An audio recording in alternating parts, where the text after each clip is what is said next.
those document and certify. ಇನ್ನೊಂದು 15-20 ದಿನದಲ್ಲಿ ಅದನ್ನು ಮಾಡ್ತೀವಿ. ಸೊ ಶಿರಸ್ದಾರಿಗೆ ಜವಾಬ್ದಾರಿಗಳನ್ನು ಹಾಕಿದ್ದೀವಿ. ಅವರು ಆ ಎಲ್ಲ ದಾಖಲೆಗಳನ್ನು ದೃಢೀಕರಿಸುವಂಥ ಜವಾಬ್ದಾರಿ ಹಾಕಿದ್ದೀವಿ. ಅದು ಆದಾಗ ಅದು ತಮಗೆ ಗೊತ್ತಾಗುತ್ತೆ.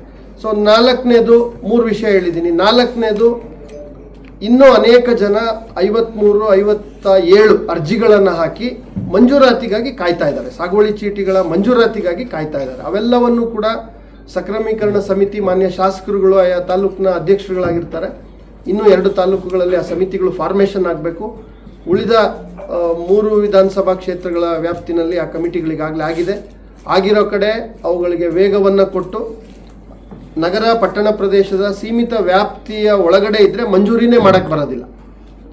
5 ಕಿಲೋಮೀಟರ್ ನಗರಸಭೆ 5 ಕಿಲೋಮೀಟರ್ ವ್ಯಾಪ್ತಿ ಒಳಗಡೆ ಅರ್ಜಿ ಹಾಕಿದರೆ ಅದನ್ನು ಮಂಜೂರಿನೇ ಮಾಡೋಕ್ಕೆ ಬರೋದಿಲ್ಲ. ಕಾರಣ ಆ ನಗರದ ಮುಂದಿನ ಅಭಿವೃದ್ಧಿಗೆ, ಮುಂದಿನ ಉದ್ದೇಶಗಳಿಗೆ ಅಲ್ಲಿ ಯಾವುದೇ ಮಂಜೂರಾತಿ ಮಾಡಬಾರ್ದು, ಅದನ್ನು ಸಾರ್ವಜನಿಕ ಉದ್ದೇಶಕ್ಕೆ ಬಳಕೆ ಮಾಡೋಂಗೆ ಆಗಬೇಕು ಅನ್ನೋ ಉದ್ದೇಶದಿಂದ ಆಶ್ರಯ ಯೋಜನೆಗಳಿರ್ಬೋದು, ಸೈಟ್ಗಳನ್ನು ವಿತರಣೆ ಮಾಡೋ, ಮನೆ ಕಟ್ಟುವಂಥದ್ದು, ಗುಂಪು ಮನೆಗಳನ್ನ ಕಟ್ಟುವಂಥದ್ದು, ಈ ಥರ ಅಭಿವೃದ್ಧಿ ಕಾರ್ಯಗಳಿಗೆ STP, sewerage treatment plant, water treatment plant, ಈ ಥರದ್ದೆಲ್ಲ ನಗರದ ಅಭಿವೃದ್ಧಿಗೆ ಬೇಕಾದಕ್ಕೆ ಜಾಗ ಬೇಕು ಅಂಥೇಳಿ ಈ ಕಾಯ್ದೆನೆಲ್ಲ ಆ ಥರದ ಒಂದು ಕಾನೂನಿದೆ.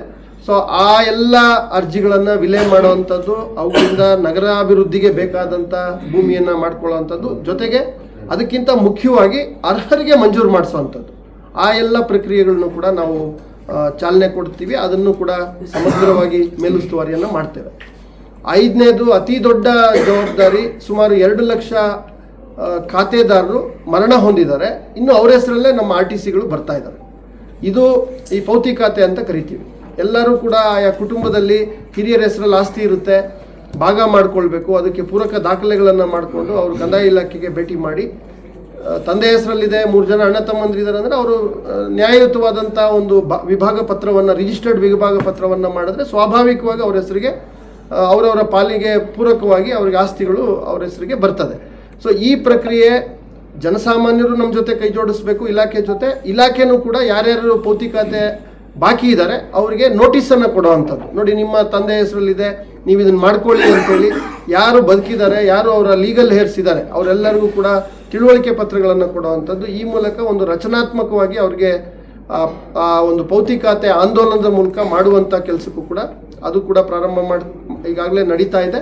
ಅದನ್ನು ಇನ್ನೂ ವೇಗವಾಗಿ ಕೊಟ್ಟು ಒಂದು ಆಂದೋಲನದ ರೀತಿ ಪ್ರತಿ ಹಳ್ಳಿಗಳಲ್ಲಿ, ಪ್ರತಿ ಕಂದಾಯ ವೃತ್ತ ಏನಿದೆ, ನಮ್ಮ ವಿಲೇಜ್ ಅಡ್ಮಿನಿಸ್ಟ್ರೇಟಿವ್ ಆಫೀಸರ್ ಅವ್ರದ್ದು ವೃತ್ತ ಏನಿದೆ, ಆ ವೃತ್ತಗಳಲ್ಲಿ ಪ್ರತಿ ಮನೆಗೆ ಭೇಟಿ ನೀಡಿ ಅವರು ಕ್ರಿಯಾಶೀಲವಾಗಿ ಮಾಡುವಂಥ ಕೆಲಸಕ್ಕೂ ಕೂಡ ಅದನ್ನು ಕೂಡ ನಾವು ನೋಡ್ತೇವೆ.